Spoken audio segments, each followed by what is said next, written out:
Bom dia.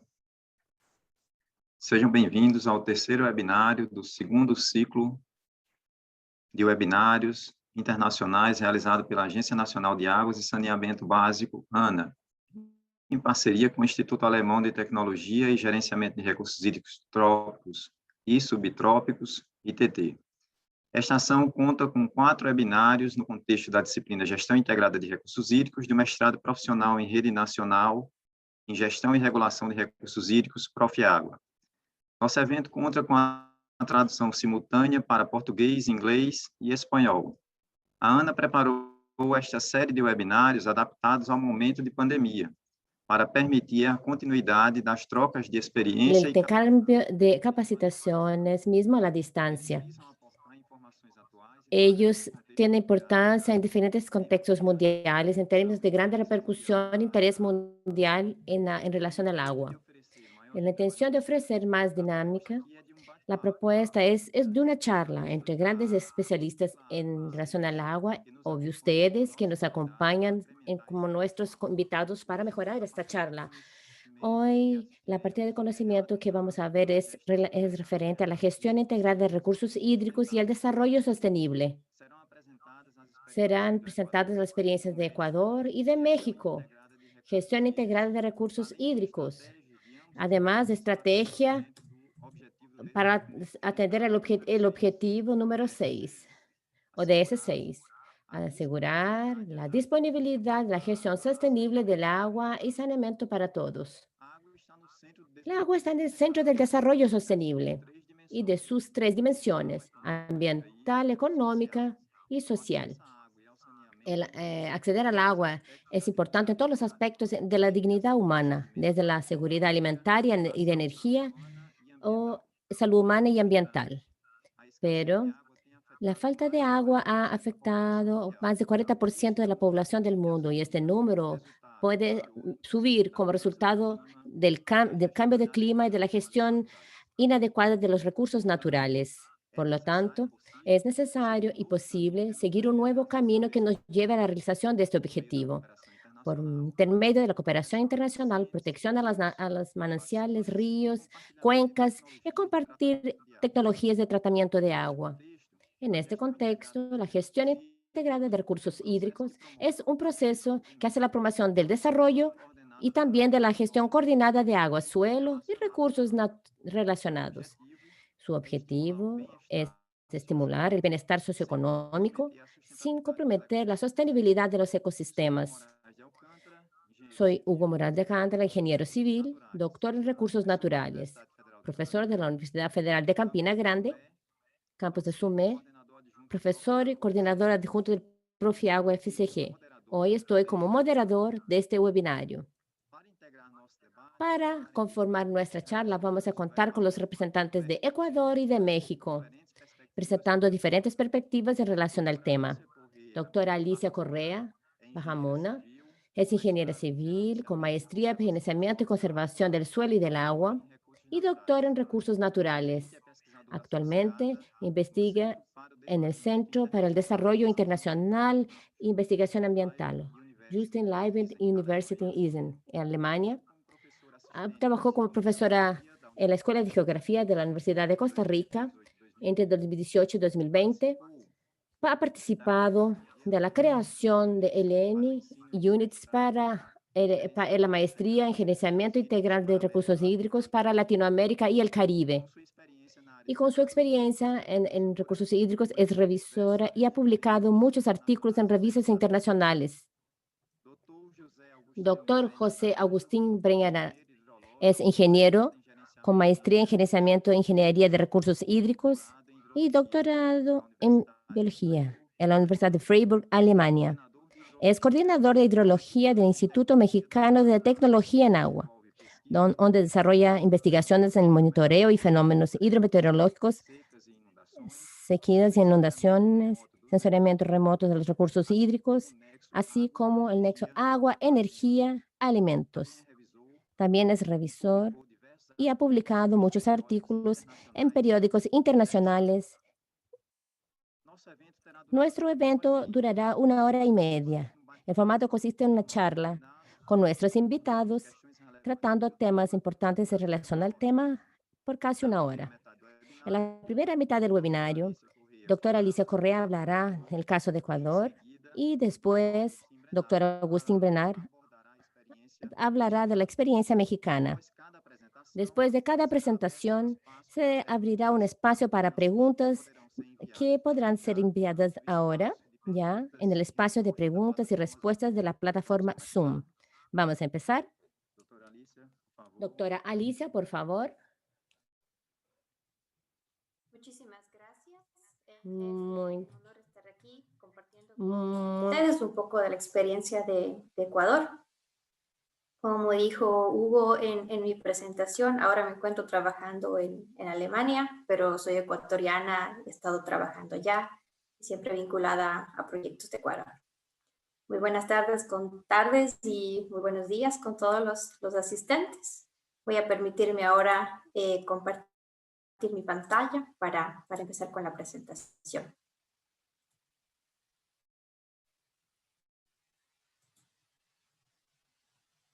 ¿Me podrían confirmar, por favor, que esté la presentación correcta? Sí, Alicia. Perfecto.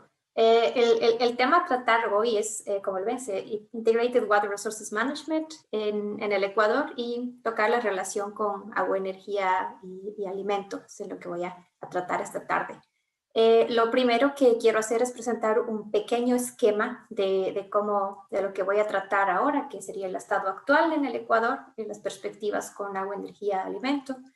Y luego tocar unos pequeños ejemplos emblemáticos del país que me parecieron importantes de diferentes zonas, tanto del norte, centro y sur del Ecuador, a menor escala de país, pero con un manejo integral del recurso hídrico bastante importante. Antes de ir a eso, quisiera también resaltar el punto de la disponibilidad de datos que cada vez en el esquema que ven ustedes en la pantalla de momento, ¿no? Teníamos mayor cantidad de monitoreo de descarga, pero esto ha ido disminuyendo a través de los años, como ven, está con una escala de décadas ahí, como ha ido disminuyendo. Esto afectando que podamos entender cómo es el funcionamiento hidrológico, todos los procesos que van detrás y limitando, por tanto, un manejo adecuado del recurso hídrico.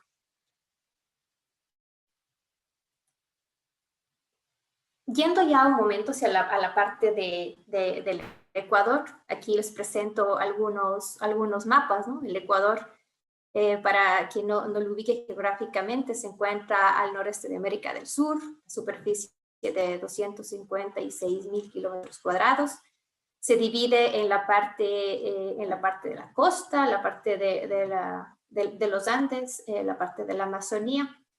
Y en estos mapas no está incluido, pero también tenemos un lugar acá, que son las Islas Galápagos. En los mapas que les presento en este momento, en el primero de la parte superior, muestra la precipitación media anual calculada para el Ecuador. Los valores que están presentados son en milímetros para que se dé una idea de la variabilidad espacial, que existe una variabilidad espacial bastante grande en el país, con zonas hacia la Amazonía con precipitación mayor, zonas también con muy baja precipitación cerca de la costa pacífica y al sur. El siguiente mapa hacia abajo es el mapa del uso de suelo. El uso de suelo, en este caso, tenemos un 60% forestal, 12% cultivable, pastos un 16%, cuerpos de agua 1.7%. Sí, tenemos una gran área de bosques aún y ventajosamente en el país. En el siguiente mapa ustedes pueden ver cómo está la distribución, en este caso de las áreas de sequía meteorológica en el país. Vemos que sufre mucho más de sequía meteorológica la zona de la costa, zona que está junto al Océano Pacífico, con una muy grande incidencia ya. También en el mapa, para contextualizar, el último que les presento aquí es de las áreas más propensas a inundación. Está en un color celeste claro las zonas que presentan más potencial de ser inundadas. En la parte derecha de la presentación es un cuadro un poco largo, como van a como lo pueden ver. Sin embargo, están datos esenciales del país, como el área que les había hablado, la población, somos casi ya 18 millones de habitantes. La precipitación media del país, 2.250 milímetros, número de ríos de primer orden. Y lo interesante también aquí es ver cómo está la cantidad de recursos hídricos que tenemos, ¿no? Dependemos mucho más de aguas superficiales en el caso del Ecuador, menos de las subterráneas. Como línea base está aquí nada más una cantidad de consumo del agua al año 2010, que son similar a 16.000 hectómetros cúbicos. Y luego de eso se presenta una proyección incluso de asignación de recursos hídricos y para diferentes usos. Está muy incrementado el valor con relación a uno inicial. Ahora es la suma de estos tres con las proyecciones debido a crecimiento poblacional, diferentes tipos de desarrollo tecnológico, etc. En el siguiente slide, también considerado importante mostrarles en esta parte de la infraestructura que se encuentra en el Ecuador. El primero, que está en puntos azules, son todos los embalses o reservorios que existen en el país dedicados para suministro de agua. Como ven, hay varios reservorios de tamaño considerables. Y también la infraestructura que está hecha para la generación de hidroenergía, hidroeléctricas en este caso. La resolución de este mapa no está tan clara, sin embargo, en todos los puntos o las marcas rojas que ustedes ven es en donde están los proyectos hidroeléctricos implementados en el país. Contextualizando todo esto dentro del agua, la energía y la parte de alimento, ¿no? Es también importante saber tipos de cultivos que se encuentran, son áreas cultivables y pastos que pueden ser también utilizados como áreas de cultivo en el país. La tabla de la derecha sigue siendo la misma, por la extensión decidí ponerlos en los dos slides para tener una idea clara y continuar con eso. El Ministerio del Ambiente, Agua y Transición Ecológica con el nuevo gobierno ha tomado esta parte de transición ecológica dentro de sus pertinencias como ministerio. Es el eje rector de los recursos hídricos en el Ecuador y es quien está a cargo de su manejo. Este ministerio está en un Plan Nacional de Gestión Integrada del Recurso Hídrico, guión 9 que se ve ahí, que es la demarcación hidrográfica de cuencas continentales, 9 cuencas macrocontinentales, y para cada una de ellas se han realizado planes de manejo adecuados a la necesidad local de cada una de las unidades. Estas cuencas están con los nombres ahí, estas 9 cuencas: Mira, Esmeraldas, Manabí, Guayas, Jubones, Putumayo, Catamayo, Napo y Pastaza. Y en la parte derecha ustedes van a poder evidenciar la cantidad del volumen de recurso hídrico superficial, nada más en este caso. Habíamos visto que dependemos mucho más de la parte superficial. Y vemos ahí cómo está el volumen de recursos hídricos superficiales para cada una de las cuencas para las que el ministerio ha establecido los planes. Estas cuencas que representan mucha más cantidad de agua son cuencas amazónicas, van hacia el río Amazonas. Algunas de ellas son transfronterizas con Colombia y con Ecuador, con nuestros vecinos. Y las otras son cuencas que van hacia la parte pacífica. En cuanto a una visión general del cambio de percepción en el Ecuador con respecto a la gestión integrada de cuencas hídricas, el cambio de visión que ha habido desde los 90 hasta ahora es bastante grande, bastante obvio. Al inicio se la tenía como si el interés por el manejo de cuencas, sí, pero de una manera individualizada la cuenca como tal, no con perspectivas más amplias ni perspectivas holísticas. Y también se veía la cuenca como un proveedor de cantidad de agua, sin enfocarse mucho en calidad, en servicio ecosistémico y demás servicios que hemos ido tomando conciencia con el tiempo. En el 2008 se introduce ya una visión más holística dentro de la Constitución del Ecuador, con respecto al manejo de los recursos hídricos, la relación con la soberanía alimentaria, la sostenibilidad y demás aspectos que hoy son clave para objetivos de desarrollo sostenible y demás. El 2008 se da una primera etapa, un primer paso. Y para el 2021, que es donde estamos ahora, sí, entonces ya nos importa mucho más la cantidad, pero también nos importa la calidad de agua, mantener los servicios ecosistémicos, la planificación territorial y la gestión, en este caso integral, son claves para un manejo adecuado. Con esta perspectiva ya un poquito más holística, integradora, es que llegamos ya a los aspectos de poder controlar de alguna manera o abordar los temas del suministro de agua para consumo humano, de cultivos agrícolas con tecnologías inteligentes o adaptadas al cambio climático para mitigar de cierta forma o adaptarnos a este cambio, y la generación también de energía limpia, en este caso generación de hidroelectricidad. En el marco de referencia nacional, solamente menciono aquí 3 leyes que son la base para el manejo: la Ley Orgánica de Recursos Hídricos, Uso y Aprovechamiento del Agua, que está desde el 2014, el Código Orgánico de Ordenamiento Territorial y Administración Descentralizada, y la Ley de Gestión Ambiental. Dentro de lo macro del país son las leyes que interfieren. Dando el paso ya nuevamente, repito, esta visión holística y demás del nexo agua, energía, alimento, que tan importante es en el desarrollo, me permite aquí hacer un pequeño esquema de cómo están conectados estos diferentes sectores, poniendo como ejemplo en este caso sí, la cordillera de los Andes, que atraviesa el Ecuador y cuyos biomas son generadores de la mayor cantidad de recursos hídricos y de muchos servicios ecosistémicos para los ecosistemas de aguas abajo, para las poblaciones de aguas abajo y demás. En la parte superior van a ver, por ejemplo, ahí que las montañas andinas como una imagen, en parte que tenemos glaciares en el Ecuador, páramos, proveedores de agua para las zonas más bajas en donde se genera la hidroelectricidad, zonas de pesca, calidad y son también sitios de monitoreo de calidad y cantidad de agua.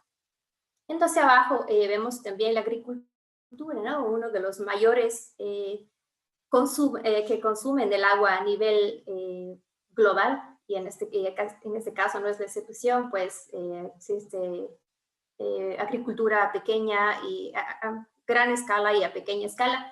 Pero en este caso puntual, que estamos viendo más hacia la ruralidad, sí son agricultores a pequeña escala, en este caso con arroz, café, cacao, plátano, siendo algunos de los principales impulsores de la economía local.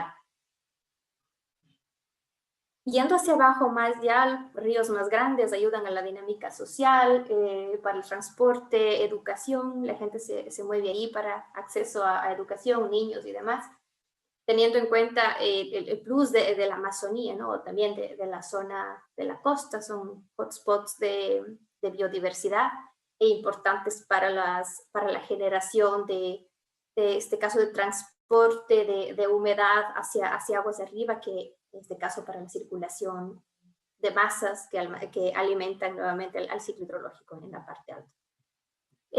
Como potenciales consecuencias del cambio climático al que nos estamos enfrentando, ¿no? Si vemos en la parte baja del esquema, sí, el derretimiento de glaciares, degradación de ecosistemas, redistribución de humedales también, por supuesto, impactos en la energía, en la producción, mayor cantidad de contaminación en el suelo, si es que no manejamos adecuadamente los cultivos, más gases de efecto invernadero, y por supuesto pérdida de biodiversidad en zonas que también son muy vulnerables a inundaciones y sequías. Todas estas de estos puntos están conectados entre ellos, ¿no? El agua, la generación de energía, el alimento, y están conectados también a los objetivos de desarrollo sostenible, por supuesto, a varios de ellos, siendo principalmente, digamos, 6, 7, 2, 8 en este caso, agua limpia, energía limpia, cero hambre, pero también hay muchos otros más que están vinculados, ¿no? Acciones por el clima, y Partners for the Goals, por ejemplo. Entonces, para tener la perspectiva. En el Ecuador también, y bueno, es de una base de información que existe para todos los países. Quise poner el ejemplo acá del agua, energía, alimento y el nexo y cómo están estos indicadores con relación al nivel del mundo.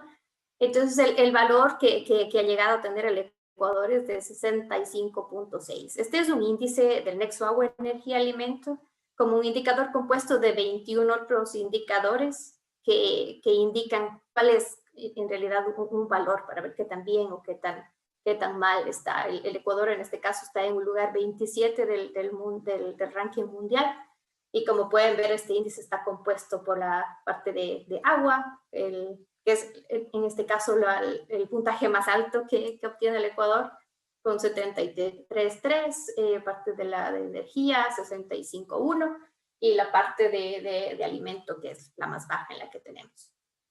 Es un dato interesante, un dato para al menos tener una base a escala nacional, a escala país, de qué estamos haciendo bien, dónde podemos mejorar y tratar con esta base de tener un manejo integral, un manejo adecuado de los recursos hídricos. Una vez abordada esta parte y esta idea general que hemos tenido de país, quiero dar ahora el paso a pequeñas iniciativas o iniciativas más locales que se están haciendo para el manejo integrado de recursos hídricos. En este caso, la primera, y les presento ahí, es un ejemplo del norte del Ecuador, de Quito. El FONAC es de una institución, ¿no? Que está encargada de la protección de las fuentes de agua a través de conseguir fondos de inversión para el agua. Este es un fondo de agua, el primero del mundo, de hecho, y cuenta con más de 20 años de experiencia en protección y recuperación de fuentes de agua que abastecen a la capital del Ecuador, al distrito metropolitano de Quito. Con estos 20 años de trayectoria ha ganado confianza regional y siendo el primero del mundo, un indicativo mundial, de hecho, asegurando ya la sostenibilidad de flujo financiero para el desarrollo de sus actividades. A través de esta plataforma de actores internacionales, regionales y locales, el FONAC se encarga de establecer todos los puntos que ustedes pueden ver en la pantalla, ¿no? Como establecen acuerdos, restauran ecosistemas, generan información hidrometeorológica y de calidad, información social, ambiental, y además establecen programas educativos. El FONAC, dentro de su plan de actividades, como ven, son 4, bueno, gestión del agua, recuperación de cobertura vegetal, áreas de conservación hídrica y educación ambiental. Más pertinente para este seminario, conversar un poquito más de la gestión del agua. Dentro de esta gestión del agua, trabajan con monitoreo, valoración de servicios hídricos, usos del agua, análisis de caudales ecológicos y demás. Y también con todas estas acciones y estrategias conjuntas que ha desarrollado, han sido base del éxito de varios proyectos que han realizado, e incluso han recibido un premio del Programa de las Naciones Unidas para el Medio Ambiente, reconociendo el trabajo y su contribución para alcanzar los objetivos de desarrollo sostenible, principalmente el objetivo 6, y junto a ellos con las actividades varios otros que van de la mano. Una segunda iniciativa que quisiera mostrarles es en cuanto al manejo integrado de la cuenca del río Machángara. Esta se encuentra en el centro sur del Ecuador y es también un ejemplo emblemático de un manejo integrado. Tenemos en este árbol de aquí que ven a pantalla, he tratado de representar cómo está estructurada su enfoque, su trabajo, es desde la parte geológica, geotécnica, ecológica, hidrológica y clima, educación ambiental, relación con las comunidades, importantísimo, monitoreo y también la parte de difusión, el decir a la gente que está en la cuenca y fuera de ella los beneficios y qué se está logrando. Con todo este árbol de ideas, de iniciativas que ellos realizan, el objetivo general es de esto, ¿no? Disminución de la vulnerabilidad de impactos del cambio climático en esta cuenca. Es una cuenca de 32.500 hectáreas. Ustedes ven aquí la cobertura vegetal de la cuenca, en que tiene un componente de páramo al sur del Ecuador bastante importante, bosques, pastos en naranja aquí, y también una zona bastante grande urbana que está cerca de la ciudad de Cuenca. Como principales servicios ecosistémicos, principales servicios de lo que la cuenca hidrográfica presenta, son los 4 que están enunciados ahí: agua para consumo humano, agua para riego, seguridad alimentaria, conservación ecológica y producción de hidroenergía, por supuesto. Como manejo integral de la cuenca, habíamos mencionado monitoreo de calidad de agua. Aquí están nada más unos ejemplos bastante sencillos, bastante básicos de uno de los parámetros que se mueven: hierro, manganeso, aluminio, por ejemplo, monitoreo en la calidad de agua de los ríos, monitoreo de la calidad de agua de los embalses, y la integración de puntos de monitoreo donde hace un tipo comparativo. Otra de las actividades, por ejemplo, es el fomentar buenas prácticas agrícolas, ¿no? Damos el paso hacia las buenas prácticas, hacia los cultivos inteligentes, a cómo debemos la producción a pequeña escala, la producción variada. Entonces, este manejo integral de la cuenca desarrolla este tipo de actividades de buenas prácticas agrícolas con los habitantes de la cuenca.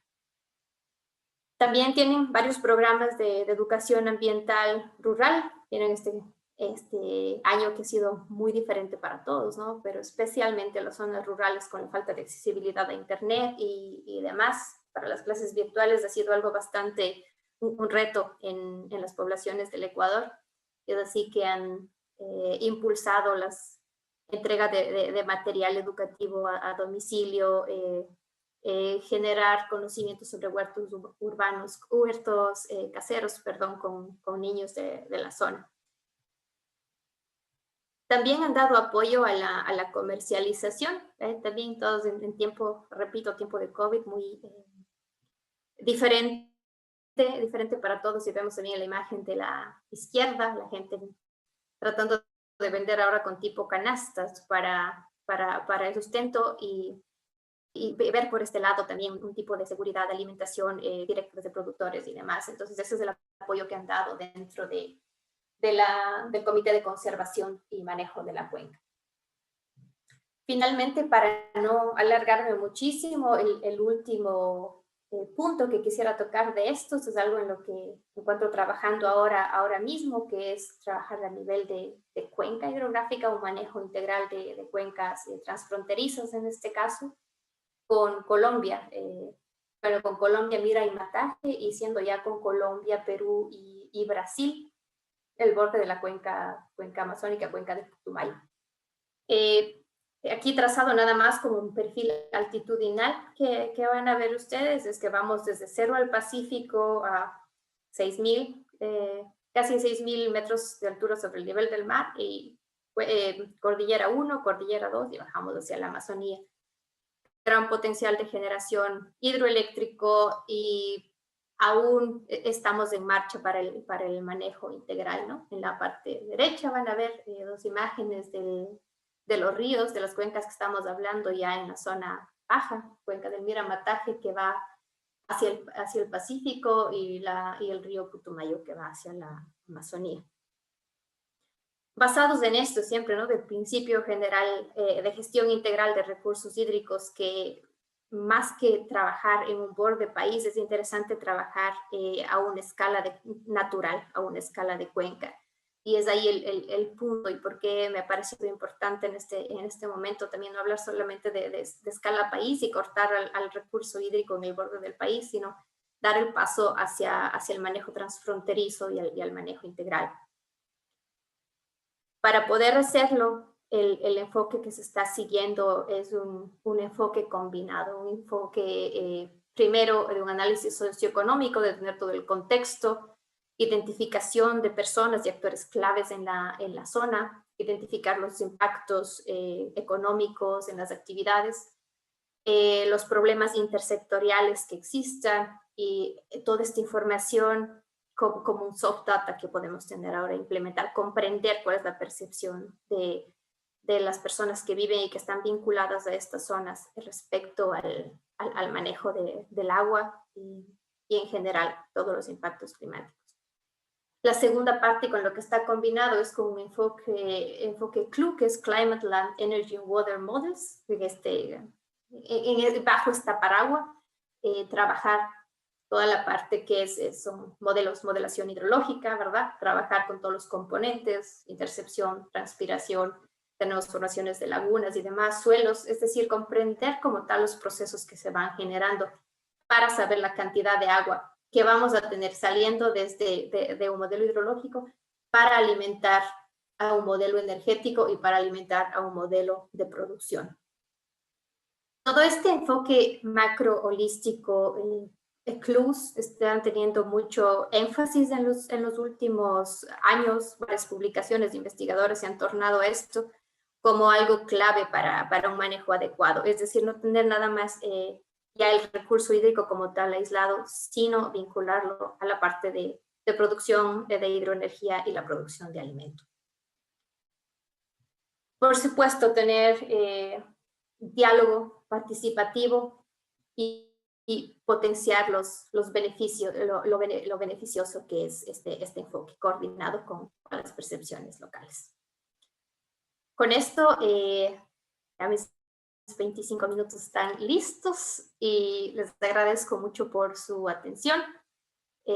Cualquier pregunta, igual mi correo está ahí y por favor a las órdenes para responder. Muchas gracias.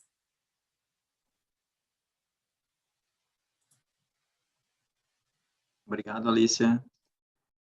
Gracias, Alicia. En este momento vamos a seguir con la charla pasando para las preguntas enviadas por los participantes de este webinario.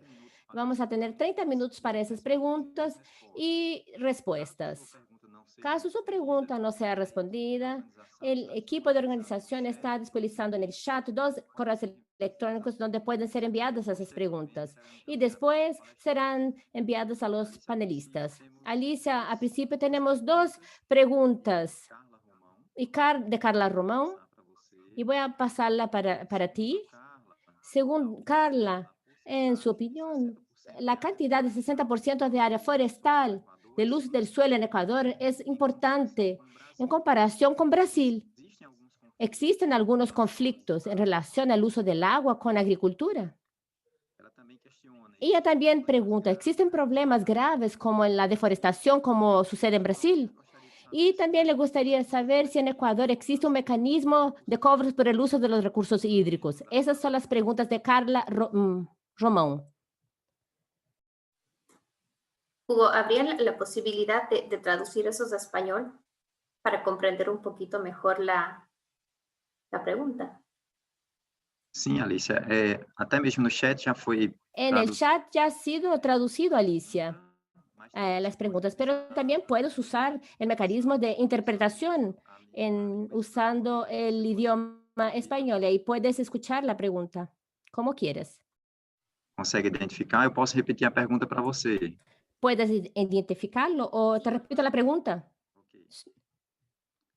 A Carla Romão, Carla Román, ella, bueno, en su opinión, la cantidad de 60% de área forestal del uso del suelo en Ecuador es importante en comparación con Brasil.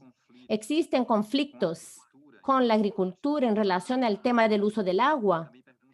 Y ella también pregunta si existen problemas graves con la deforestación como sucede en Brasil. Y también pide la información si en Ecuador existe un mecanismo de cobros por el uso de los recursos hídricos. Ok, respecto a la primera parte del 60% de uso forestal y qué es significativo comparado con el Brasil. ¿Existen conflictos con la agricultura? Sí. Con la agricultura vemos mucho conflicto, mucho cambio de uso de suelos, implementación de plantas, en este caso, por ejemplo, la palma, que es bastante importante en cuencas que van hacia el Pacífico, deforestación e implementación de ese tipo de agricultura. son uno de los factores más importantes y en donde se ve la afección y el conflicto que existe, porque por un lado existe la ley de protección de recursos naturales y demás, pero por otro lado no se llega a un acuerdo, no se llega a establecer qué zonas son las que puedan ser potencialmente deforestadas para la implementación de cultivos agrícolas. Es decir, hay un debate que genera conflicto y no se tiene de una manera clara y delimitada un plan de ordenamiento, en donde, ordenamiento territorial, en donde sí se permita el cambio de uso forestal. Con respecto a la segunda parte de si existen problemas graves, desmatamientos, solamente quiero traducir la palabra para... Deforestation. Sería deforestación. Hay problemas, sí, entonces deforestación, hay problemas, sí, claro, de deforestación, expansión de frontera agrícola, llegando ya no solamente en las zonas bajas de bosque, sino en las partes altas, en las partes de páramos. Se sigue levantando el nivel de la frontera agrícola, en donde da problemas ya incluso para los páramos, que son como fuentes de agua para el Ecuador y para muchas ciudades, como más de 100 millones de ciudades entre Ecuador y Colombia, que dependemos de ese recurso. El incremento de esta deforestación e incremento de la elevación del nivel de la frontera agrícola son evidentes y hay problemas con respecto a eso en el Ecuador también. Dice, adicionalmente, me gustaría saber si en el Ecuador existe un mecanismo de cobranza por el uso de los recursos hídricos como mecanismo de compensación a servicios ecosistémicos, es a lo que entiendo esta pregunta. Hay programas sí, pero no completamente extendidos. Hay programas de que la gente por bonos de carbono, por ejemplo, cuando tienen plantaciones de bosques, que almacenen carbono, ellos tienen derecho a protegerlos y reciben un cierto importe económico por realizar. Existe el programa, no está extendido, como repito, pero existe el programa en Ecuador con iniciativas locales para realizarlo. E a terceira, Gracias. a terceira parte da La pergunta... tercera parte de la pregunta, Alicia, ella pregunta si en Ecuador existe algún mecanismo para cobranza por el uso de los recursos hídricos.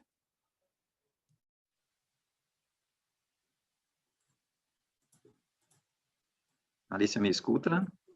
Ya. Sí, Alicia, ¿escuchas? ¿Estás escuchando, Alicia?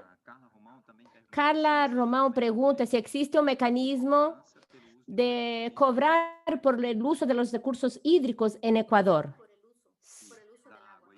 Sí, por el uso del agua. Sí, existe el pago del agua incluso a nivel rural. Las juntas pequeñas son juntas de agua, el nombre de los pequeños grupos en comunidades que manejan el agua, pero todos estos, aunque sea pequeño el pago, existe. Hay que hacer el pago por el uso del recurso hídrico, siempre. Ok. Ok. Temos outra pergunta, Alicia. Tenemos otra pregunta, Alicia. ¿Cuáles indicadores de sostenibilidad hídrica y o ambiental que Ecuador usa para hacer el monitoreo de la eficiencia de las acciones del manejo del área agrícola, como por ejemplo los cambios de tecnología y cosechas? Otra vez voy a intentar traducir para comprender. Vou repetir a pergunta, Alicia. Te voy a repetir la pregunta, Alicia.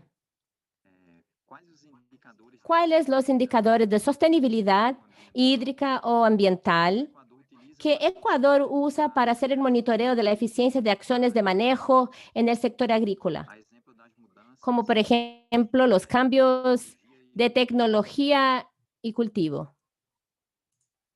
En cuanto a indicadores de sostenibilidad, hay varios, no he enumerado aquí en la presentación cuáles son los indicativos, pero hay muchos, en el caso, por ejemplo, aquí vamos ahora de agua, energía, alimento, un indicador que se está levantando a nivel subnacional para valorar qué está ocurriendo y qué se puede hacer al respecto.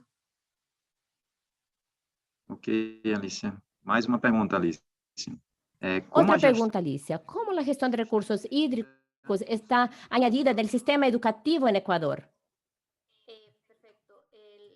Hay mucha influencia en los últimos años de universidades principalmente. Se han involucrado mucho con centros de investigación, desarrollo de trabajos de tesis de grado, de maestría, con implicación directa a escala local, de qué está pasando y cómo se está gestionando el recurso hídrico para las respectivas ciudades. Dando el ejemplo aquí de uno de los puntos, y una universidad que trabaja mucho en eso es la Universidad de Cuenca, por ejemplo, que tienen varios convenios, dentro de eso con empresas y con instituciones que manejan agua, también manejan energía, y esa es la vinculación que se obtiene desde la educación superior, en este caso con el manejo del recurso hídrico. Ok, Alicia, obrigado. Então, a última pergunta... Alicia, gracias. Y la última pregunta para terminarmos todo, terminar con la charla con Alicia. ¿Cómo está el tema de la generación y tratamiento de alcantarillados en Ecuador? Residual, ¿verdad? Sí, de agua residual. Sí, también no en todas las ciudades, pero existe un tratamiento en las ciudades principales, colectores laterales a los ríos principalmente y plantas de tratamiento a la salida de las ciudades. Está siendo más extendido y a nivel de iniciativas locales también, al menos ya la colección, tal vez las lagunas de tratamiento no están extendidas en todas las ciudades, pero la colección lateral marginal a los ríos es bastante notoria y extendida dentro del país. Entonces se han dado pasos importantes en cuanto a la parte de saneamiento. Hay un ejemplo de Amapaz, que es bastante importante lo que están haciendo para la gestión de agua residual en Quito. Etapa lo trabaja en Cuenca, y los indicadores de calidad calidad de agua a la salida y al final son satisfactorios. Entonces el tratamiento se está dando pasos en cuanto al tratamiento de agua residual. Ok, Alicia, obrigado. Chegou mais uma pergunta, Alicia. Já temos um pouquinho de tempo, 2 Llegó minutos. otra pregunta, tenemos otra pregunta. ¿Existe algún website donde se puede encontrar la legislación de recursos hídricos de Ecuador para que se haga un estudio comparado con otros países? Esta página web, como había mencionado, es del Ministerio de Agua, Ambiente y Transición Ecológica quien gobierna, quien está a cargo de todo esto, y en esta página del ministerio es en donde se puede encontrar toda la información relacionada al estado actual y a los planes que tienen de manejo de recursos en el Ecuador. Puedo compartir en el chat el link, tal vez para facilitar a quien lo quiera ver. Ok, Alicia, muito obrigado. Gracias, Alicia, muchas gracias. Te agradezco. Vamos a pasar ahora la palabra para el doctor Agustín, que habla de la experiencia mexicana. Y después de la presentación de Agustín, vamos a abrir para el momento para preguntas de los participantes, que pueden ir enviando alguna pregunta por intermedio del chat.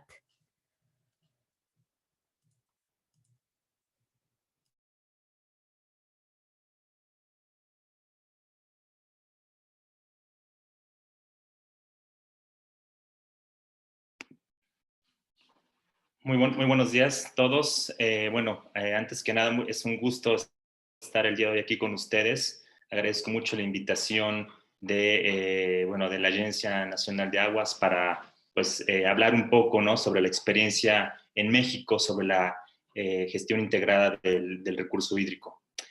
Yo soy José Agustín Breña Naranjo, trabajo en el Instituto Mexicano de Tecnología del Agua, que es un centro público de investigación enfocado en temas relacionados con el agua y su gestión.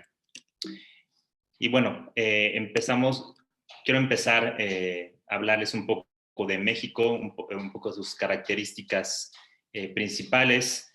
Como ustedes saben, ¿no?, México se ubica en el hemisferio norte, al sur de los Estados Unidos. Tiene aproximadamente una quinta parte de la superficie de Brasil, 2 millones de kilómetros cuadrados. Y a diferencia de Brasil o de Ecuador, que se encuentran en la zona ecuatorial, que tienen, en este caso, lluvias abundantes durante una buena parte del año, en México tenemos una parte, digamos, que es tropical, donde llueve bastante, que lo pueden ver aquí en el mapa, que es la parte sureste, donde al año llueve de 2.000, 3.000 hasta 4.000 milímetros en el año. Sin embargo, conforme una vez que pasamos el trópico de Cáncer, aproximadamente en la latitud 23, pues aquí tenemos zonas en donde llueve mucho menos. Esto hace que aproximadamente la mitad del territorio de México tenga una precipitación media anual por arriba de los 600 milímetros al año, lo cual ya estamos hablando de un clima templado, y la otra mitad se encuentre en condiciones áridas o semiáridas. Y bueno, en promedio a nivel nacional, la precipitación media anual equivale, ¿no?, a 760 milímetros al año, y aproximadamente 70% de este número, de esta cifra, regresa a la atmósfera como evapotranspiración, y únicamente menos de la tercera parte, en este caso una cuarta parte, un poco menos de la cuarta parte escurre en los ríos, digamos, aguas superficiales, y únicamente el 6% recarga a los acuíferos. Obviamente no es lo mismo hablar del 6% de, no sé, de 2.000 milímetros al año, que el 6% si nos vamos a la parte norte o a la península de Baja California, donde ahí ya llueve 100 a 200 milímetros al año. Y bueno, esto hace que otro aspecto que tenemos es que es la distribución espacial de la lluvia. Aquí pueden ver, en México se tiene una temporada de lluvias principalmente durante el verano en el hemisferio norte, que son los meses de junio a agosto, de junio a septiembre. Y aquí pues vemos que más de 2/3 partes de lo que llueve en un año se concentran en estos 4 meses. Mientras que la primavera, que es de febrero, marzo a mayo, son los meses más secos, la temporada de estiaje. Y además de esta variabilidad espacial y temporal de las lluvias, México se encuentra por encontrarse en la zona de interconvergencia tropical, se encuentra en una zona muy vulnerable a las tormentas tropicales y a los huracanes, como lo podemos ver en este mapa. Y bueno, los huracanes, además de los impactos negativos, como son las inundaciones, principalmente en las planicies, en las regiones costeras, también constituyen una fuente importante en la recarga de los acuíferos, principalmente en la zona norte y centro, que son las zonas más secas.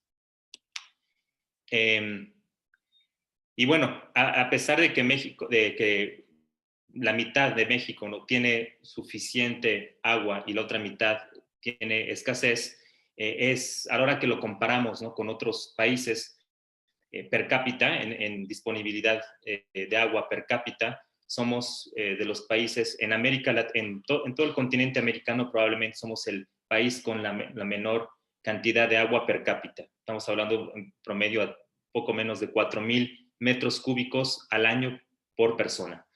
Si lo comparamos con otros países, como por ejemplo pues Brasil, Sudamérica, o hasta Estados Unidos y Canadá, pues estamos hablando de números, valores bastante pequeños. Y bueno, la principal causa de esta baja disponibilidad del agua, pues aquí lo podemos ver en la gráfica de abajo. Podemos ver el crecimiento poblacional de 1950 hasta la fecha. En 1950 éramos 25 millones, actualmente ya somos más de 120 millones de habitantes, y pues, obviamente a la hora de dividir la disponibilidad total en todo el territorio entre este número de habitantes, pues vemos cómo esta cifra va bajando. Igual, bueno, aquí un poco como en Ecuador, la demanda de agua principalmente se va a la agricultura de riego, aproximadamente 77% se destina a la agricultura, mientras que el resto se destina al uso público urbano y también al uso industrial. Y bueno, ¿de dónde viene el agua que consumimos? Pues aproximadamente más del 60% proviene de fuentes superficiales, principalmente en presas. Aquí pueden ver el mapa, la ubicación de las principales presas de almacenamiento en México. También aquí incluye las hidroeléctricas. La hidroelectricidad en México se produce principalmente en tres cuencas hidrológicas. Esta al sur, en los estados de Chiapas, aproximadamente, aquí es donde se producen 70% de la hidroelectricidad se produce en esta cuenca, y luego posteriormente en la cuenca del Balsas y en la cuenca del río Lerma-Santiago también se cuentan con hidroeléctricas importantes.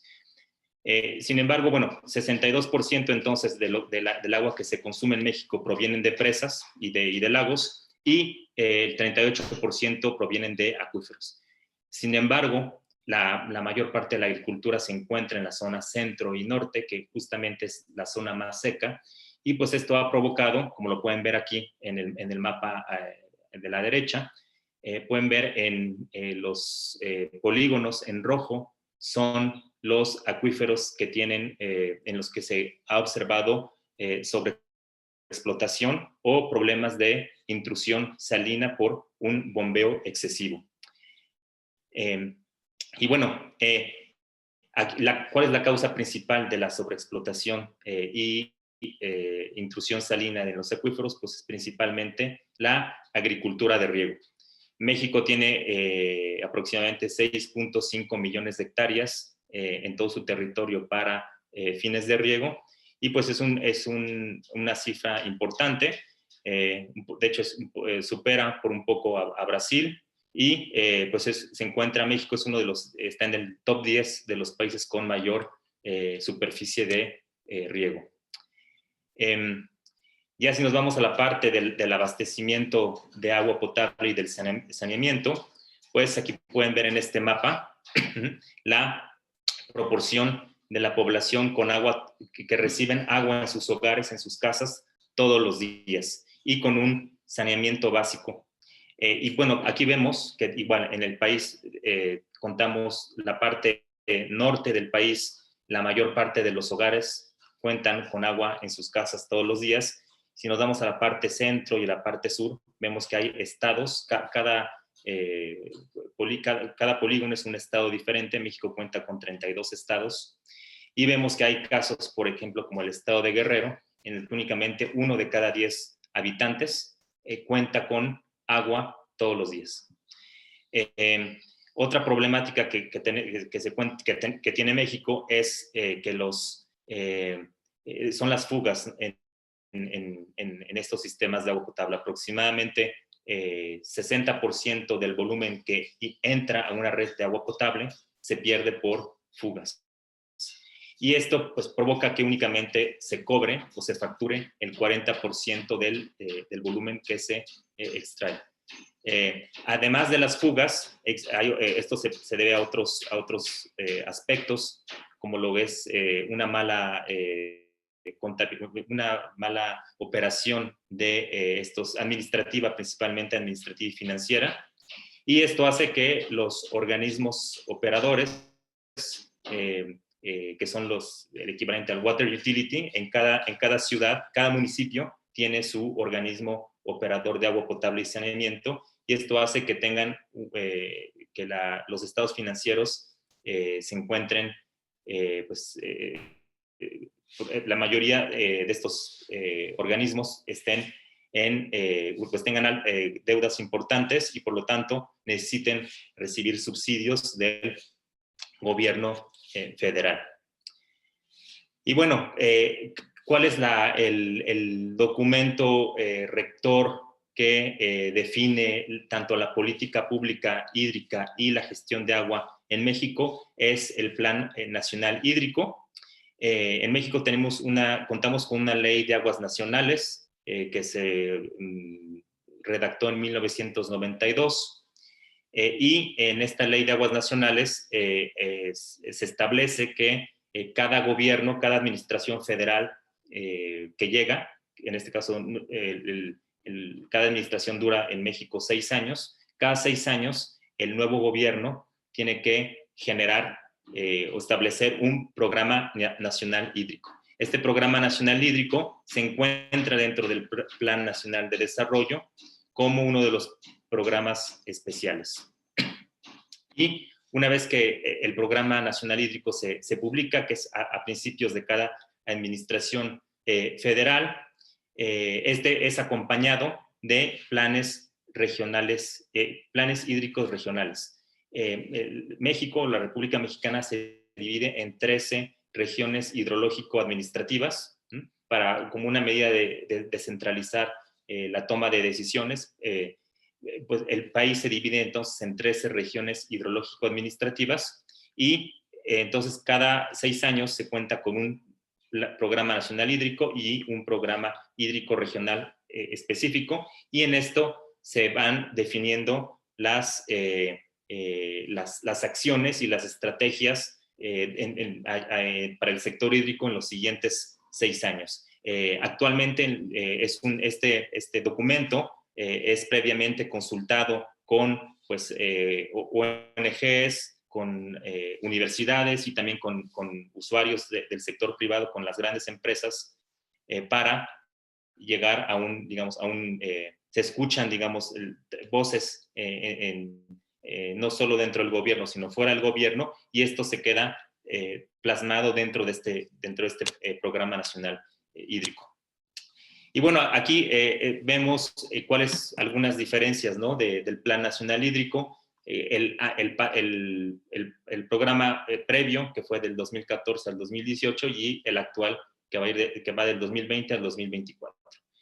Y vemos aquí vemos cómo la política y por lo tanto la gestión va cambiando, ¿no? Va evolucionando de acuerdo a, por un lado, los compromisos internacionales, sobre todo si estos planes se alinean o no a ciertos compromisos internacionales, así como también pues, la política pública de cada administración. Por ejemplo, aquí vemos en la gestión, en la administración pasada, que era un gobierno de centro derecha, pues aquí el programa contaba con 6 objetivos, ¿no? El primero era hablaban de gestión integrada y sustentable del agua. Por primera vez también se habla de seguridad hídrica explícitamente. Es la primera vez que en un programa el término seguridad hídrica entra. Y también hablan de fortalecer el acceso, ¿no? De incrementar el servicio de agua potable, alcantarillado y saneamiento, ¿no? Digamos, son los 3 objetivos más importantes, ¿no? En el nuevo gobierno, que es un gobierno, digamos, de centro-izquierda, aquí ya por primera vez se menciona, ¿no? El derecho humano al agua y cómo garantizarlo. Aquí no se habla de vamos a, digamos, a contemplar o a llevar a cabo estudios piloto, sino aquí estamos hablando de garantizar progresivamente los derechos humanos al agua y el saneamiento. Y bueno, obviamente esto se alinea muy bien con los objetivos, el objetivo de desarrollo sustentable número 6 de las Naciones Unidas. Y también, bueno, aquí en lugar de hablar de seguridad hídrica, se habla principalmente de vulnerabilidad, ¿no? Por ejemplo, aquí, sobre todo en la parte de derecho humano al agua, sí, y se va a empezar por las poblaciones las más pobres o las más vulnerables. También lo que es los eventos extremos, principalmente las inundaciones o las sequías, las secas, ahí igual estos esfuerzos van a ir enfocados a las poblaciones más desfavorecidas. También por primera vez se habla ya de los servicios hídricos, de los servicios hidrológicos que brindan tanto cuencas como acuíferos, y también se menciona por primera vez ya de gobernanza, ¿no? Gobernanza, y explícitamente se refiere, ¿no? Al combate a la corrupción. Se habla principalmente ya de, se dice, ¿no? Se confirma, ¿no? Que en el sector hídrico existe corrupción y por lo tanto hay que combatirla.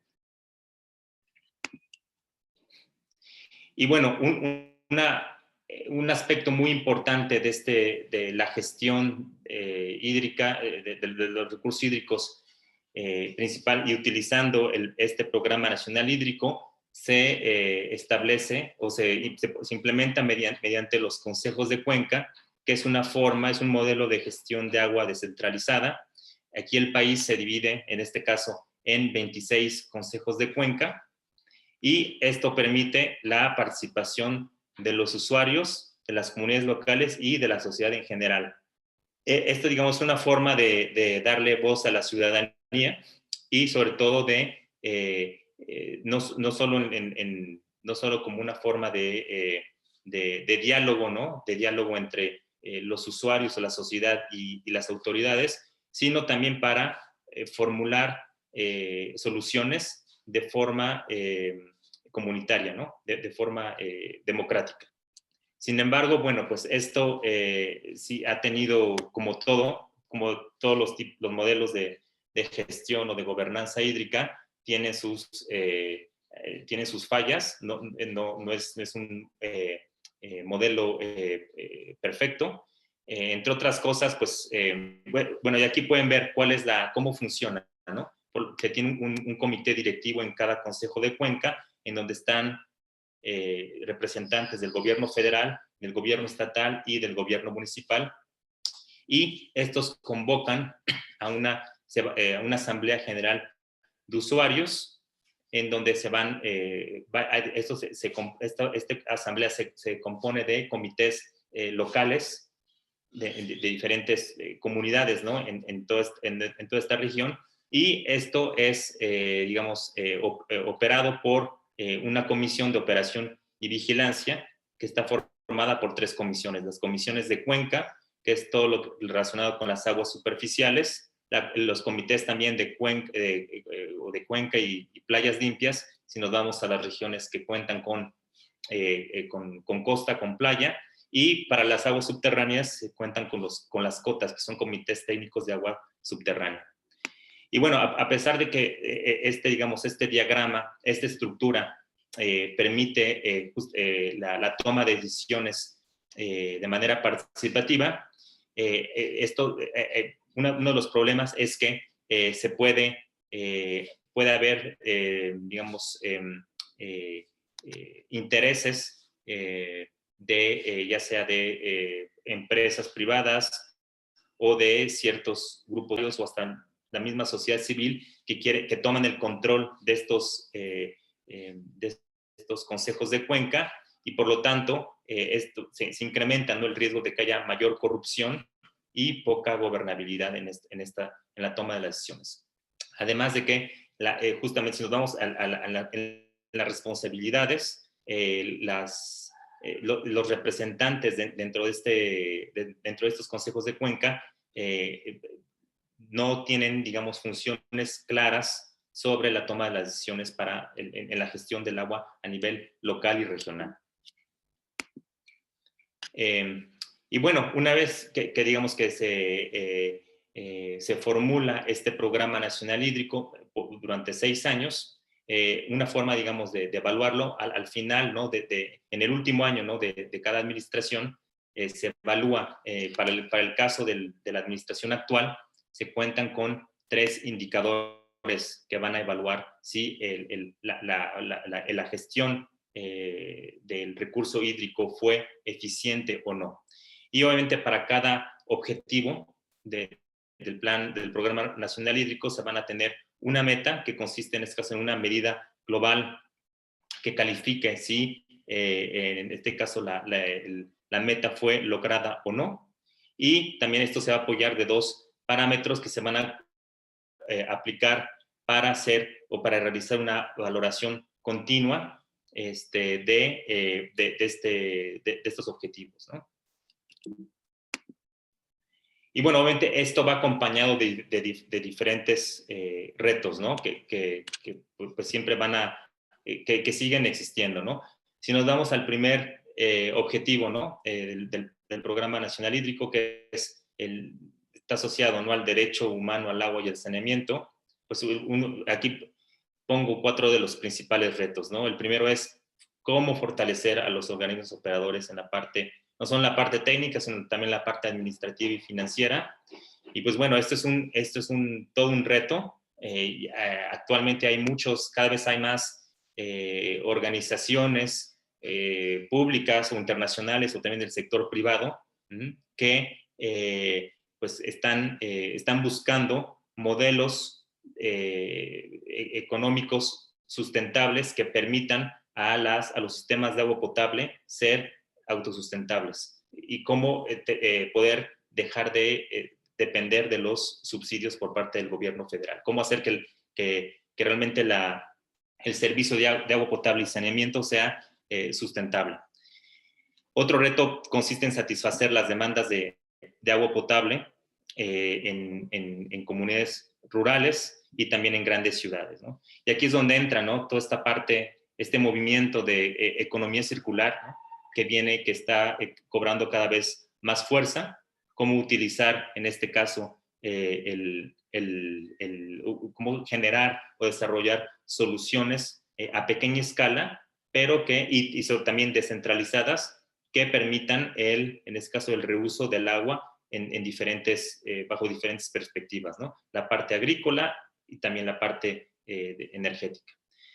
Y también, finalmente, uno también de los retos más importantes es que este derecho humano al agua y el saneamiento incida en la salud de la población.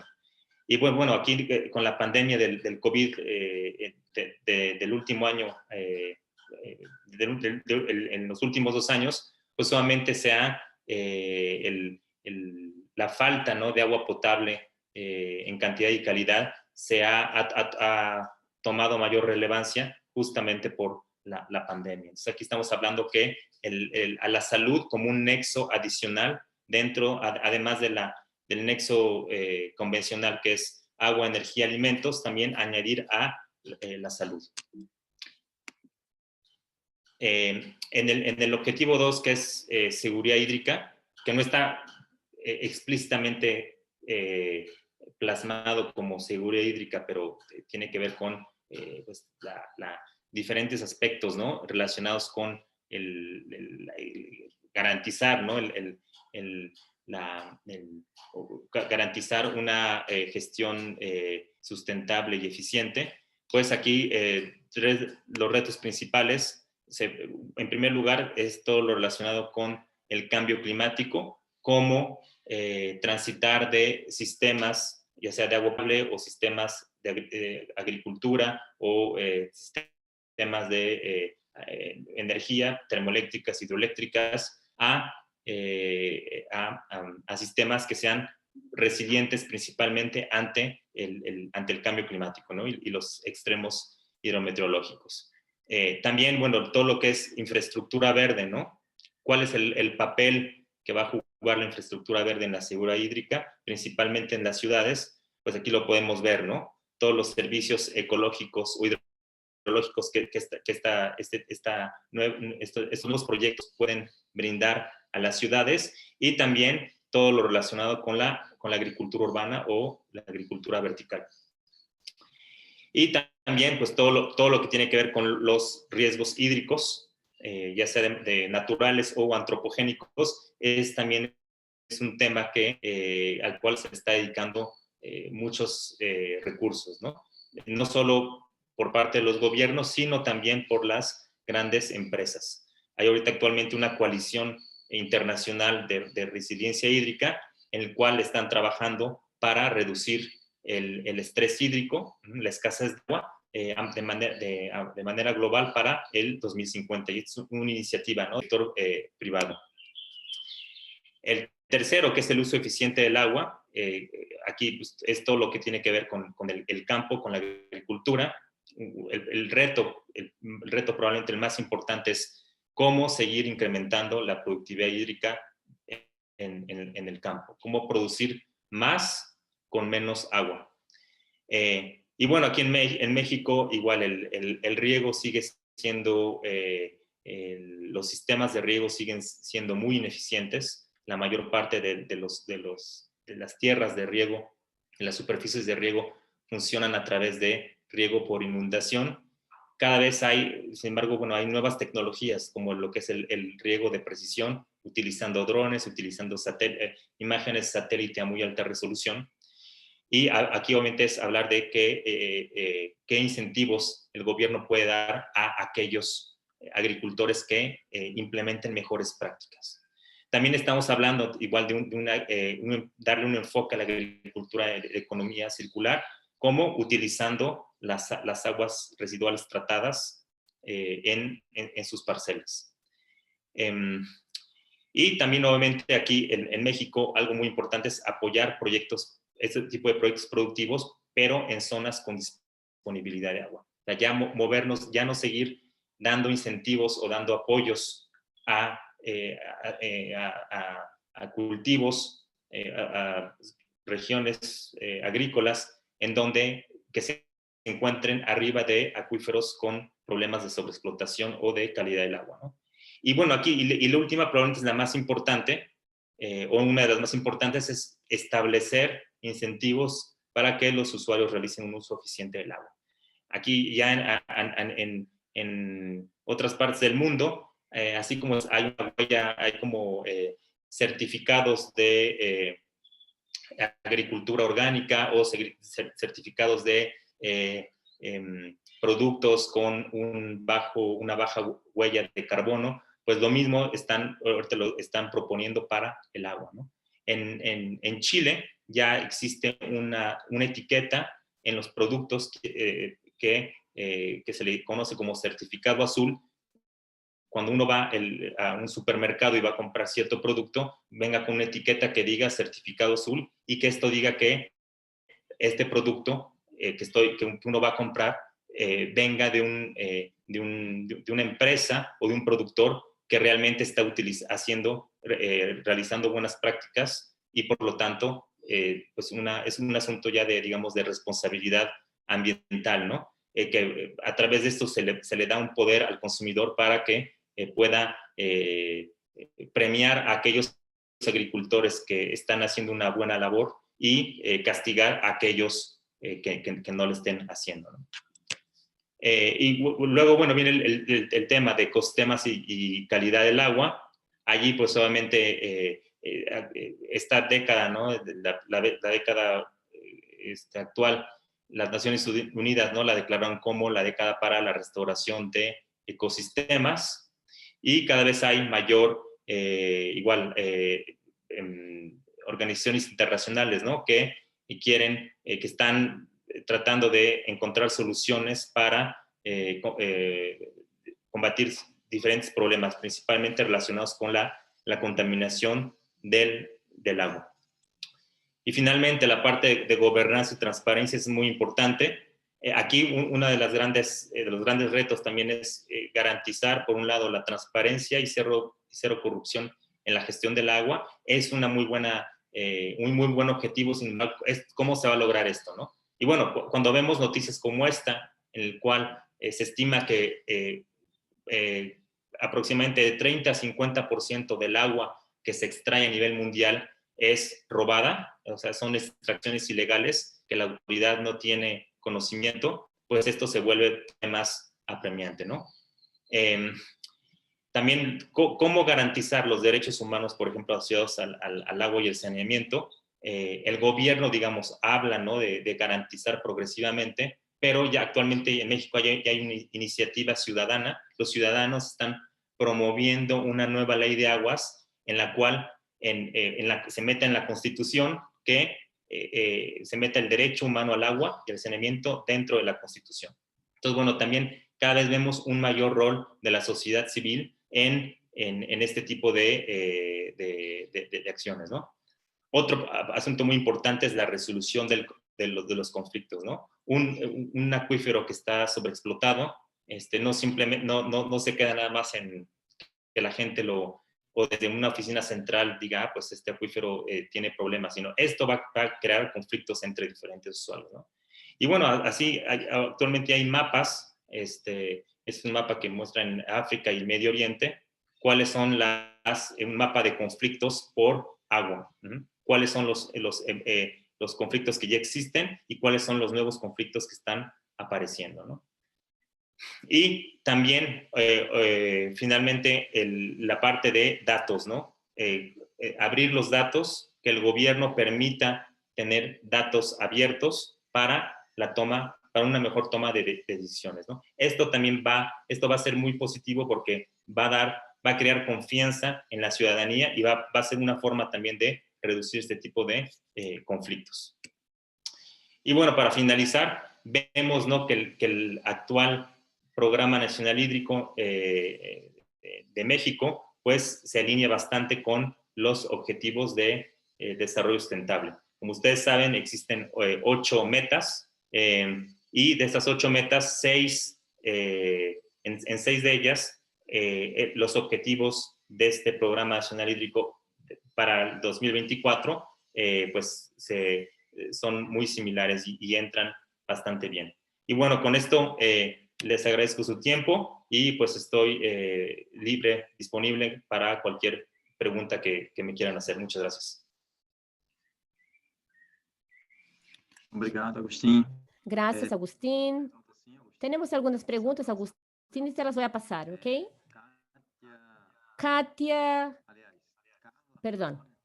Romão, del Profiagua, pregunta: ¿cuáles son las políticas públicas en México para la gestión y mitigación de la sequía? Existe, en la administración pasada se creó un programa nacional contra la sequía, Pronacose, y también un programa nacional contra las inundaciones, que se llama Pronach. En este caso, eran el Pronacose, la parte de sequía. Para las sequías se desarrollaron herramientas de monitoreo. Se creó un monitor de sequía a escala nacional que se va actualizando mes con mes, y ese monitor el gobierno lo pidió porque lo desarrolló, ya que cuando ocurría una sequía o cuando el agricultor perdía su cosecha, en muchos casos ellos iban directamente al gobierno y le pedían dinero. Decían: yo perdí mi producción, mi cosecha, y necesito que me indemnices. Pero el gobierno quería tener la certeza que realmente la producción se había dado por falta de agua, por sequía, pero no, digamos, tal vez por una helada o por alguna enfermedad. Entonces, digamos, este tipo de programas, este monitor fue una herramienta muy importante para el Programa Nacional de Sequía, ¿no? Que era un programa enfocado a que las autoridades tuvieran, a desarrollar planes justamente de gestión de sequías a nivel regional, para hacer esto un proceso más a priori, en este caso, que no fuera un proceso reactivo una vez que pasa la sequía, ¿qué hace? Sino fuera algo preventivo. Y para las inundaciones, no, sí, es únicamente la sequía, sí. Sí, es eso. Se desejar comentar alguma coisa em relação à ¿Quieres inundação. ¿Quieres hablar algo en relación a las inundaciones? Puedes decirlo. Y para desarrolló un atlas de inundaciones, de mapas de riesgo por inundación para diferentes periodos de retorno, desde 2 hasta 100 años, en las 33 principales ciudades del país. Y toda esa información está en línea, está en la página web de la CONAGUA, que es la CONAGUA, Comisión Nacional del Agua, es el equivalente a la Agencia Nacional de Aguas. Ok, obrigado, Agustín. Temos também a pergunta Gracias. También tenemos la pregunta de André Cordero dos Santos, que pregunta: ¿cuál es el principal conflicto en la gestión de agua en México? Sí, tenemos muchos conflictos por todo el país.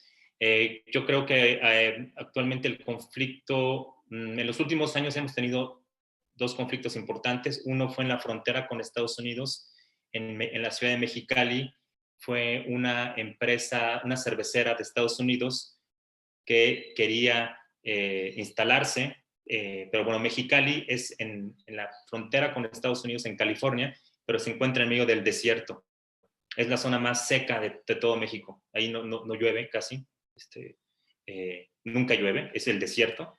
Y allí el problema de esa región es que se tiene un acuífero sobreexplotado, ya no hay más fuentes de agua disponibles, ya no se cuenta con la disponibilidad suficiente para dar nuevas concesiones de agua, y esta empresa obtuvo una concesión a través de un intercambio, compró derechos de agua a otros usuarios, pero bueno, allí fue la gente, agricultores y pobladores no estaban de acuerdo, y fue un conflicto que al final la empresa tuvo que cerrar, y bueno, ya habían invertido mucho, fue un problema a nivel nacional, ¿no? Y el año pasado también hubo un problema por falta de agua igual en un distrito de riego, en una zona de riego en Chihuahua, también del norte del país, y bueno, ahí igual se politizó la problemática. Los agricultores decían que el gobierno, que con agua no había manejado bien las presas, porque una parte de ese volumen se tenía que entregar a Estados Unidos. México le da a Estados Unidos todos los años agua, y Estados Unidos también le da en otra cuenca agua a México. Entonces sí, conflictos, también se tienen conflictos por el tema de la minería,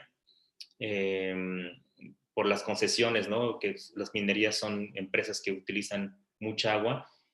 También hay mucha politización en el tema, ¿no? De agua y minería, pero principalmente los dos problemas más recientes han sido el tema de Mexicali, de la cervecera, y de los agricultores en Chihuahua.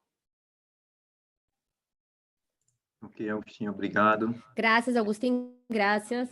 De Elías Adriano pregunta, ¿cómo los gobiernos y sociedades se movilizan en la gestión de las aguas en México? Sí, bueno, pues están los consejos de cuenca, ¿no? Que ahí uno como usuario, como ciudadano, se puede ir puede buscar al consejo de cuenca, puede participar, puede, sí, de manera directa o indirectamente. Digamos es el camino institucional. Pero también en México, en muchos municipios en México, se tienen, por ejemplo, sistemas de agua comunitarios, en donde el gobierno municipal no gestiona el agua. Son los ciudadanos que se han unido, principalmente ha sido en municipios pobres o municipios indígenas. En México, 10 millones de mexicanos son indígenas. Y en muchos casos estos municipios con mucha presencia indígena o afromexicana también, ellos manejan el agua de manera propia, ¿no? No necesitan a la autoridad, ¿no? Entonces, digamos, hay dos formas, ¿no? De que la sociedad se involucre directamente en la gestión del agua. El camino institucional, a través de los consejos de cuenca, y también, pues, ahora sí, creando comités o sistemas, ¿no? Comunitarios de agua. Ok, Agustín, obrigado. Ok, Agustín, gracias. Alcione Gama agradece por su presentación y te pregunta cuáles son los indicadores que son monitoreados y la relación con las ODS y actividades internacionales de protección a los recursos hídricos. ¿Cuáles son los indicadores? Sí, a ver, creo que los puse aquí en la presentación. Los voy a presentar nuevamente.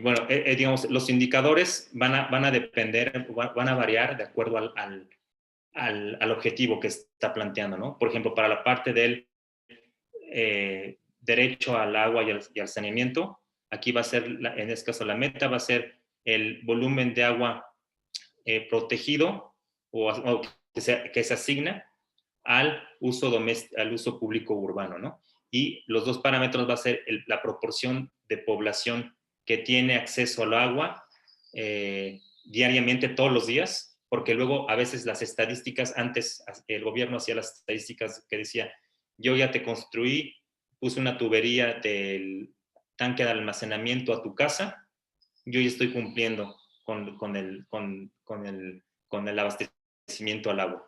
Pero en muchos casos, pues y sigue habiendo, ¿no? Hogares que reciben agua una vez al mes, una vez cada 2 meses. Entonces, obviamente aquí es simplemente hacer estas definiciones, hacerlas más estrictas, ¿no? Decir, ok, no solo vas a tener la infraestructura para tener agua, sino el agua te tiene que llevar todos los días, y también esto y el saneamiento, o sea, el tratamiento de aguas también se tiene que ir aplicando en los 14 estados con mayor rezago. Y, por ejemplo, también existe el otro parámetro, que es en este caso va a ser la proporción de agua, el porcentaje de agua residual que es tratado. Igual, en México hay cientos de plantas de tratamiento, pero la mayoría, 70-80%, están fuera de operación. Entonces, reactivar este tipo de infraestructura y realmente verificar que esta situación mejore, ¿no? Y pues obviamente para los demás objetivos también existen estos parámetros, ¿no? Para la parte de seguridad hídrica, cómo mejorar, ¿no? La productividad hídrica, la eficiencia del agua también en zonas agrícolas, el número de habitantes protegido contra inundaciones y también la superficie agrícola, ¿no? Protegida contra inundaciones, toda la parte también de monitoreo, ¿no? Monitoreo de calidad del agua y también en cuencas y acuíferos, una mejor medición. Entonces, digamos, son digamos, los parámetros que el gobierno decidió implementar en esta administración. Ok, Agustín, obrigado. Gracias, Agustín, muchas gracias. Gleice Regina pregunta, ¿cómo el sistema de educación básica participa del sistema de gerenciamiento de los recursos hídricos en México?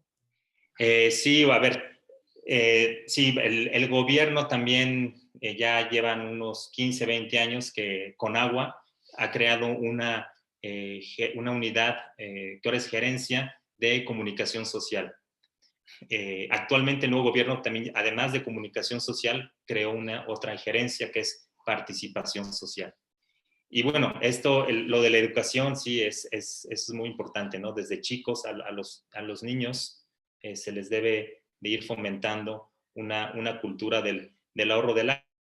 Y no solo, por ejemplo, tal vez, no sé, no regar el jardín o no ducharse, darse baños, no sé, de media hora o 20 minutos, sino también algo muy importante que ya empieza a haber conciencia, ya se empieza a escuchar, es todo lo relacionado con la huella hídrica, por ejemplo. ¿Cuántos litros o cuántos metros cúbicos de agua me estoy comiendo cuando como un churrasco? ¿O a cuánto equivale cuántos litros equivalen una taza de café o un vaso de leche? Y creando este tipo de conciencias es cuando, sobre todo conforme van creciendo, y eso es algo, por ejemplo, que estamos viendo aquí en México con la generación de los millennials. Los millennials no comen tanta carne como en mi generación, por ejemplo, la generación de mis padres. Y también esto es algo, pues sí, es un movimiento que, pues, de una generación, digamos, que está más preocupada por el medio ambiente. Y pues gracias, en parte es pues gracias a estas campañas, ¿no? de educación ambiental, de educación hídrica, que el gobierno está implementando con ayuda de los gobiernos estatales y también municipales. Ok, Agustín, obrigado. Ok, Agustín, muchas gracias. Y tenemos aún una pregunta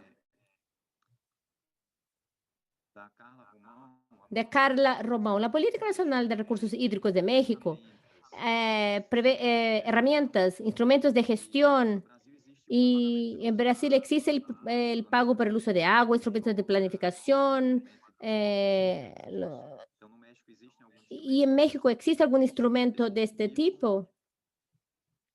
Sí, a ver, pago por uso del agua sí existe en México. En este caso, hay diferentes formas de pago por el uso del agua.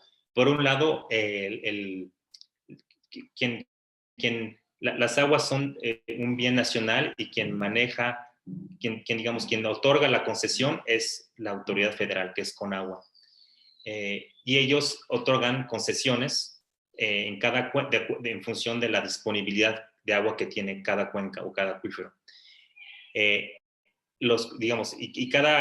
haber un usuario persona física o también alguna empresa.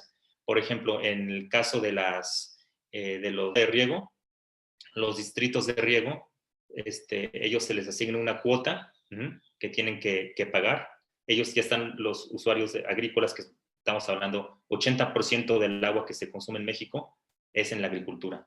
Entonces, allí los usuarios, los agricultores, se organizan y ellos van dando cuotas de agua, que la verdad son precios, sí, son precios muy bajos. Y con eso, por ejemplo, ellos lo utilizan para mejorar las obras de infraestructura.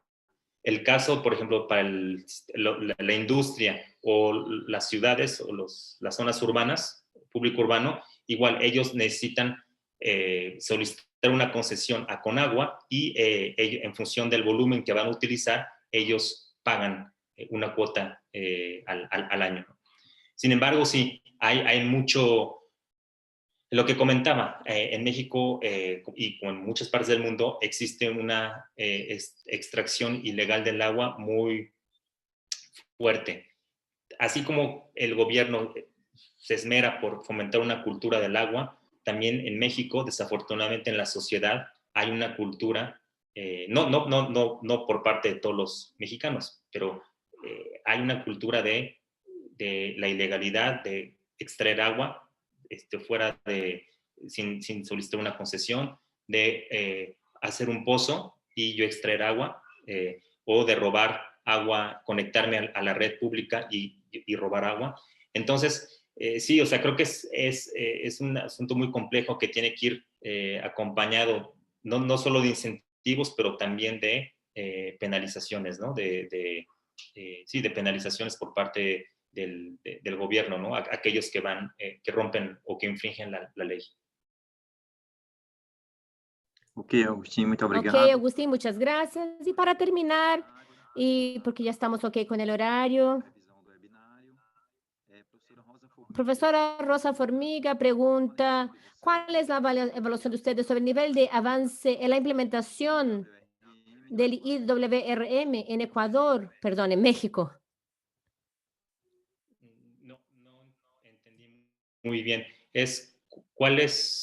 ¿Cómo está la implementación? ¿En qué nivel se encuentra? Isso. ¿Qué Qual nivel de avance? o estado de implementação El do estado de implementación de IWRM en México. México es muy desigual, hay mucha desigualdad en esta implementación. Si uno se va al norte de México, que es la parte, por un lado, más donde se produce la actividad económica es más importante, económicamente es más importante el norte que el sur.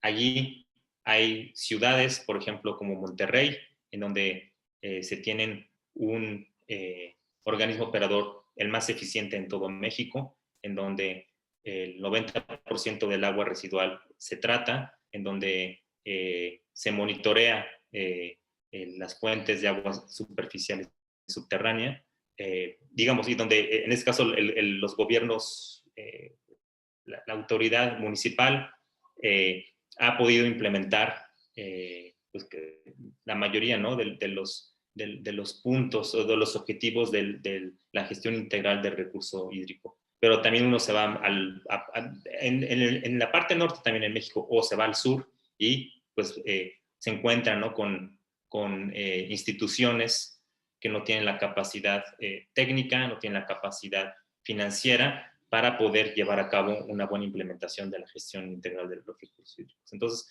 también es uno de los retos, ¿no? Homogenizar, ¿no?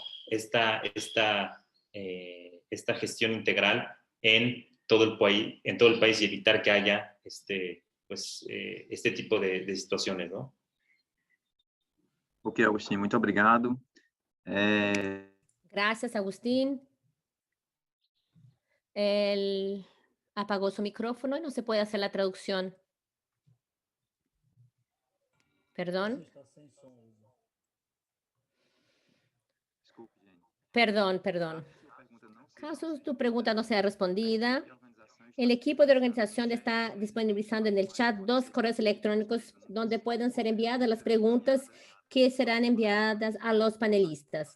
Antes de terminar, me gustaría invitar a todos para divulgar y participar del cuarto webinario de este segundo ciclo que será hecho en 1 de julio entre el 11 y 12 y 30 con el ingeniero agrónomo Francisco Mesa de la Universidad Católica de Chile, tratando temas de la gestión integral de recursos hídricos en Chile y las estrategias para llegar al objetivo del desarrollo sostenible número 6, ODS 6.